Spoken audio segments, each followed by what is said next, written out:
Ohé otaku et bienvenue dans cette vidéo. Aujourd'hui, nous allons vous présenter l'anime de Strike the Blood. C'est parti!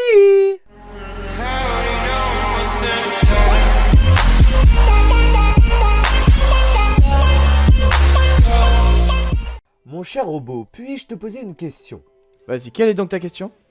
Nous sommes d'accord que tu connais très bien l'anime. Oui, bien sûr, pourquoi? Tout simplement car je me demandais si tu pouvais nous citer les genres de l'anime.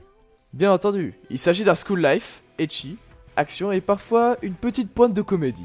Merci bien. Et maintenant, je me demandais si tu ne pourrais pas nous présenter l'anime. Juste comme ça, hein. Non mais tu crois vraiment que je vais faire tout le boulot à ta place? Allez au boulot. Ok, alors commençons. L'île d'Itokami est une île artificielle située à environ 300 km de Tokyo dans l'océan Pacifique. Non mais ça on s'en fout en vrai. Le plus important c'est de savoir que la majorité des habitants sont des êtres extraordinaires. Esprits, démons, sirènes, vampires, etc. Il faut également savoir qu'ils y vivent contrôlés par les humains et servent à l'occasion de sujets d'études. Kojo Akatsuki, le personnage principal, vit sur cette île depuis très longtemps, mais ce n'est qu'un simple humain. Du moins il l'était jusqu'à ce qu'il devienne le 4e primogéniteur, considéré comme le plus puissant vampire du monde. Ce mec est trop badass. Attends, le plus puissant du monde, juste badass? Bah y a Saitama. Ok, c'est bon, je ferme ma gueule. Bref, continuons. Il portait ce fardeau avec plus ou moins de facilité, jusqu'à l'arrivée de Yukina Imeragi, membre de l'organisation Lion King. Très vite, elle avoue à Kojo que sa situation n'est absolument pas enviable. Étant donné qu'il est considéré comme une arme de destruction massive à lui tout seul, je peux comprendre que c'est vraiment pas enviable. De plus, Elle a pour ordre de le suivre et de l'éliminer au moindre signe d'agressivité de sa part. La vie simple de Kojo devient alors impossible. et donc c'était la présentation. Ah bah voilà, c'était si compliqué que ça. Allez, on passe à la suite. Nous allons terminer avec la note que nous avons mis à cet animé et le pourquoi du comment. Je commence car j'en ai envie. Et si je veux pas?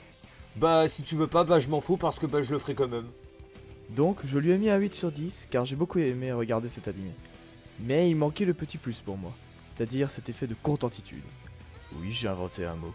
Mais c'est pas juste, c'était à moi Trop tard, j'ai terminé, tu peux y aller. Très drôle. Quoi qu'il en soit, pour moi cet animé, je lui ai mis un 7 sur 10 car j'avais beaucoup aimé le chara-design des personnages, j'avais beaucoup aimé le graphisme, même si pour moi il manquait quelques détails, et j'avais aussi beaucoup aimé l'histoire et la façon dont cela se déroule.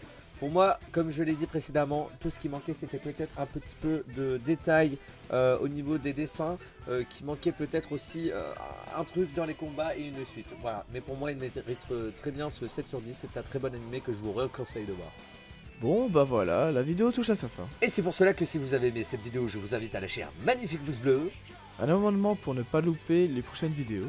Et de nous lâcher un bébé commentaire pour nous dire comment vous avez trouvé cette vidéo. Allez, salut!